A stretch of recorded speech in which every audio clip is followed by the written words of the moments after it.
What's up, everyone? Welcome back to the channel. So for this video, we don't have a horror news update, but we do have, as you know, every time I do come across them, I do like talking about them, and it's these top 10 lists, top 5 lists, you know, whatever the case may be when it relates to horror. And I came across this one. And the title is, I love horror films, but I can't stand when they do these 10 things. And I don't know what these 10 things are in this article. I just happened to see the headline. I thought, oh, that would be interesting to go through. And usually as we go through these, or when we do cover these, I look at it from the perspective of, do I agree? Do I disagree? And or would I, if I disagree, would I reorder them?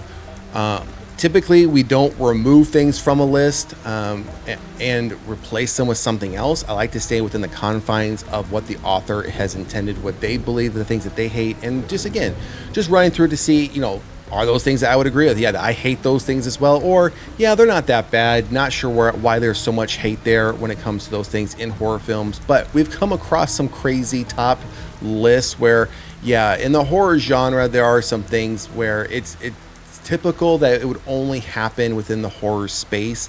And I do think the horror genre has definitely created a number of things that you just can't absolutely stand when it comes to not just horror movies, but movies in general.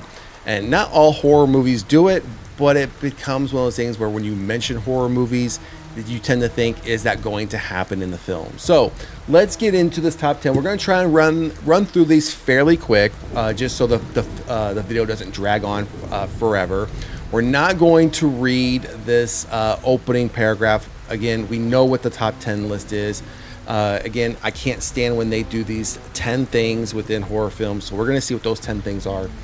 Again, we'll see if we agree, disagree, move up or down amongst these 10. So let's jump right into it.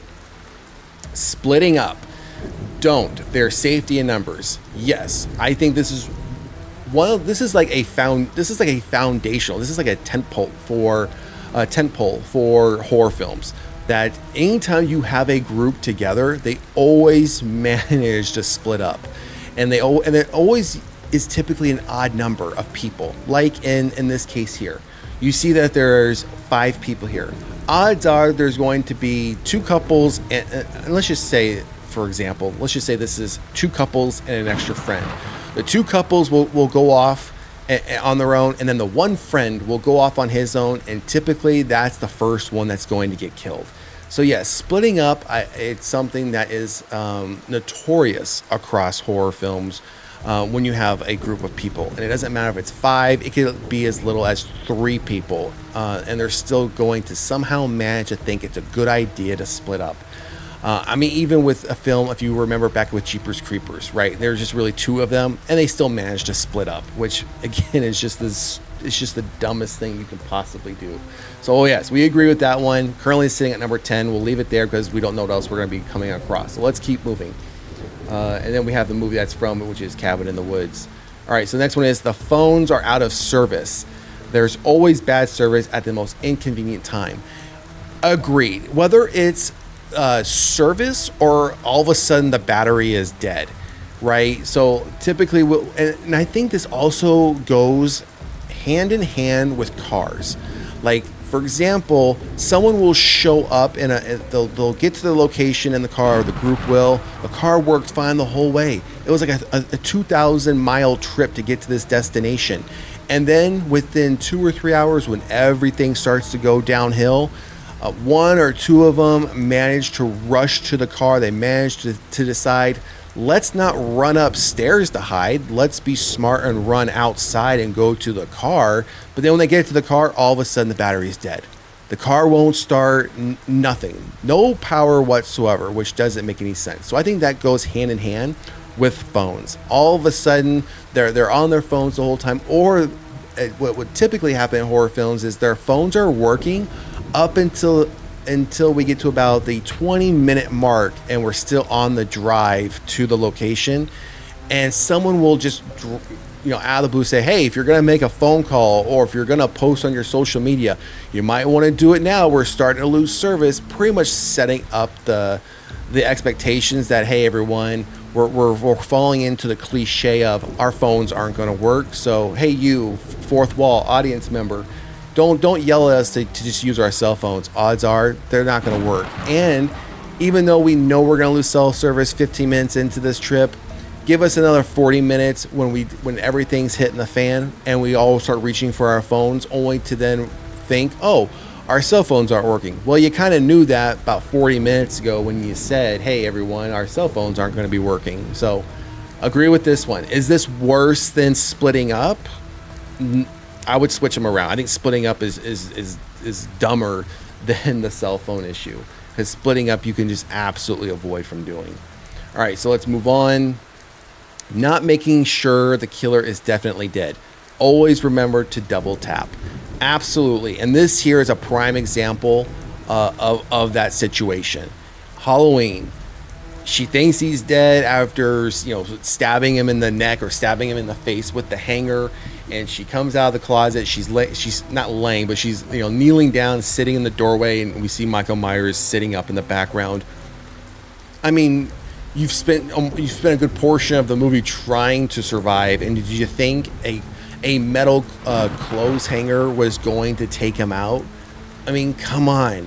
If I'm being chased for this amount of time, I'm gonna make sure.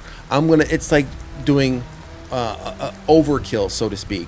Go really just make sure, because as we know how this turns out, she thinks he's dead, and he's not. He gets up and ends up strangling her again as she stands up to walk out into the hallway. He pops up from behind her, starts to strangle her again, only for Dr. Loomis to show up and then start shooting him. And we know how that turns out. He doesn't die from that either, because that's why we ended up getting Halloween 2.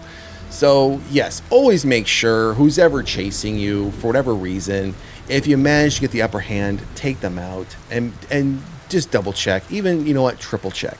In my case, I'm going to quadruple check. So yeah, I absolutely agree with that one. Moving on. The surprise twist villain. Wait, they were the killers all along? No, I don't. And again, keep in mind, this is the article headline for this was can't stand when they do these things in horror films. This doesn't bother me all that bit. Sometimes I think this is a nice aspect to the story, and I do think it does play well across various subgenres within horror, where you fully think it's somebody, or you fully think it's 2 or 3 people, and then all of a sudden you get that surprise individual who you never thought would have been the killer is in fact the killer, or is in fact the one pulling the strings. Now, have we had a period of time where we saw a ton of horror films doing this?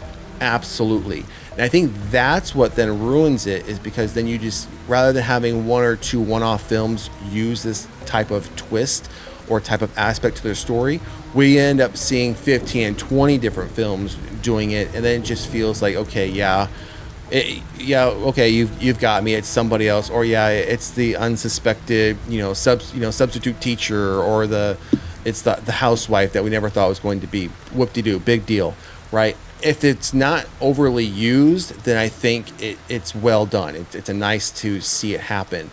If it's used too much, then it's like the jump scare, right? It's like too much of it just takes away from it. So, do I think it's at number 7? Do I hate this more?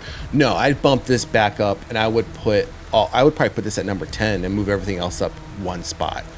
All right, moving on. If you haven't seen High Tension, which is what the image that was from, see High Tension. Really good movie. It's not for everybody, but still a really good movie. Going to investigate strange noises. You might as well come out to investigate a strange noise or something. I agree. This is one of those things where you typically see, especially when it's one person, whether it's a guy or a lady, they're taking a shower, taking a bath, they're getting out, or they're doing something in the middle of the night or at nighttime before they're getting ready to go to bed, and something, there's a noise, a door opens or something hits the ground, and it scares them a little bit. But then it's like they always have to turn around and say, hello, is somebody there? Hello, who's there? Or if somebody else is supposed to be in the house with them, John, is that you? And then they get up thinking they need to go investigate. And then when they do try to go investigate, they go to turn the hall light on, the lights don't work. And then they're thinking, oh, that's not a big deal, when it should be a big deal, when the lights were probably working 10 minutes ago.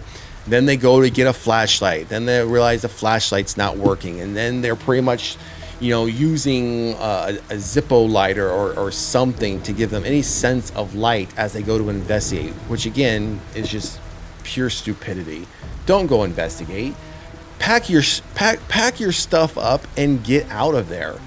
Especially if you're there alone and something like that happens, or immediately, well, you can't go reaching for your cell phone because guess what? Your cell phone probably doesn't work, and you can't leave because your car is probably dead. So you know what? Maybe just accept your fate, stay in the room, and just wait for the killer to come get you. That's probably what's going to happen anyways. All right, moving on. The trailers reveal too much.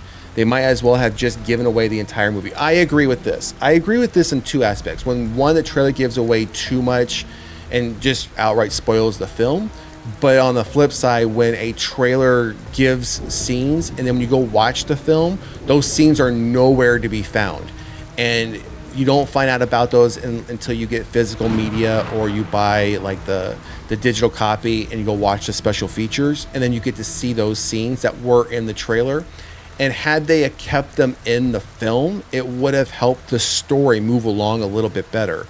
But I agree. I hate this more than anything when you want to go watch something. And I think obviously the image here is Sinners. And I think Sinners was definitely a victim of that. They gave in the Sinners trailers, they did give away quite a bit where you could pretty much guess how things were going to turn out for Smoke and Stack and some of the other characters, which it didn't ruin the overall movie for me, but I would have liked to have left some of that up for, waiting to see the film versus just seeing it in the trailer.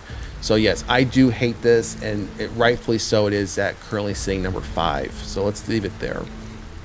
Exploring dark, creepy places. Who would consider going in the dark? So this is kind of what I mentioned earlier when you split up, right? And this happens to be the film I mentioned earlier, which is Jeepers Creepers. And this also plays into the fact when you hear a noise to go investigate. You don't need to. You don't need to come across an entry to a cave and think, let's go in here and see what's inside. No, it's, let me get back in my car, drive as fast as I possibly can and as far away from this place as possible and not come back. And maybe the killer will leave me alone. He'll stop chasing me. Rather than feeling the need to say, yeah, the killer just got done chasing me. He gave up, but let's turn around and let's go check out the church. Let's go check. Oh, we found this, underground tunnel. Let's go check it out and see what's down there. No, we don't need to do that. Now, of course, that would, if we didn't do that, a lot of horror movies wouldn't be made because that's part of the horror movie. I'm thinking more realistically here. I'm not going to do it. No, I'm going to stay in my car. I'm going to keep driving. Have a nice day. Not my problem anymore. Who's ever around, you all deal with it. I'm going to keep moving. So agree with this one. Would I leave it at number 4? I would probably move it back a bit, but I would have it up against the other one about investigating noises. Those would be back-to-back issues for me. So let's move on. Based on a true story. So I know this one, a lot of people hate this. A lot of people think this is when you use based on a true story or based on true events, real events, it's just a marketing ploy to get people to come see a film or watch a TV series. I do agree with that to a degree. Now, I also do like the fact that if something is based on a true story or real events, because what I will then do is I will be intrigued to know, well, how much of the film is true or the TV series is true. And I'll go research it. I'll go research the story or the characters just to see how much Hollywood the film is going to be versus actual true story. And we have seen it. We've seen it where the movie is, the only true story about the movie is just maybe the names or the location or just the overall concept, right? Someone saw a demon.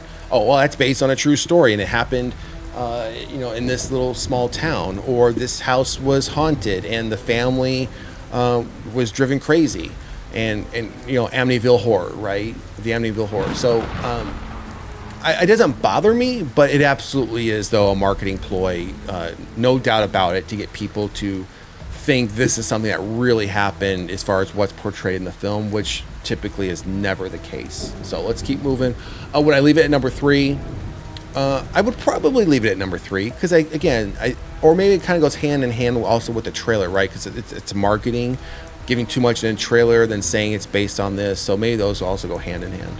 All right, one last scare. This is the part where the killer comes back for one last scare.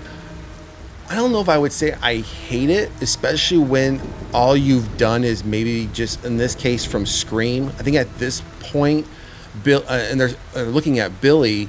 At this point, Billy had only been stabbed, I think, once or twice, and then shot in the shoulder. So there should have been no expectation that he was dead. And then he obviously pops back up, and then Sidney shoots him in the head. So one last scare. I think it just really depends on the circumstances and situation. In this case, they should have expected he wasn't dead. And this goes back to the previous item. Double tap, make sure they're actually dead. Well, that's what should have happened here. They should have truly made sure he was dead, because the wounds that were inflicted upon him wouldn't have killed him at that point. So this one I would actually bump back a little bit. Some of the other things I hate or can't stand a lot more than this one. So let's move on to the last one. Fake out jump scares. So we did touch on jump scares when I mentioned kind of using an overabundance of certain things in films. Jump scares is one of them. I will leave this at number 1 because I can clearly make an argument for this one where I would say jump scares go hand in hand with horror films. Jump scares, I think, is just part of horror. Now, I do think we have seen a number of films where it just seemed like every 2 or 3 minutes they tried inserting a jump scare where it lost its entire effect. And then when they really had what could have been a really good jump scare, it was ruined because you just spent the last 45 minutes with various jump scares that either didn't make sense or just weren't scary. So I think this is, and this says fake out jump scares. I'm going more broad than just fake outs. I think just having an overabundance and overuse of them along with fake outs is not a good thing, and would definitely leave it as number 1 as something I can't stand either. So and obviously that's the last one. They just wrap up the article a little bit more. So that's going to do it for this top 10 list. Again, it's things that the author had mentioned. While they love horror films, these are 10 things that they just can't stand. So yeah, I mean, I would agree with all of them. We reordered a few of them here or there, but for the most part, as a horror fan and someone who watches a lot of horror content, I would absolutely agree. All of these things happen. They go hand in hand with horror films, but they also are things I think many horror films and TV series fall victim to, and they could easily step away from some of these and just change the formula a bit so it doesn't feel so redundant. So anyways, that's going to do it for this video. Drop a comment in the comment section. Let us know what you think about this top 10 list. Do you agree with these things? Are these also things that you just can't stand in horror films, even though you do love horror films and TV series? Let us know in the comment section. And if you haven't done so already, please like, share, and subscribe to the channel. Otherwise, we'll see you at the next one. Later.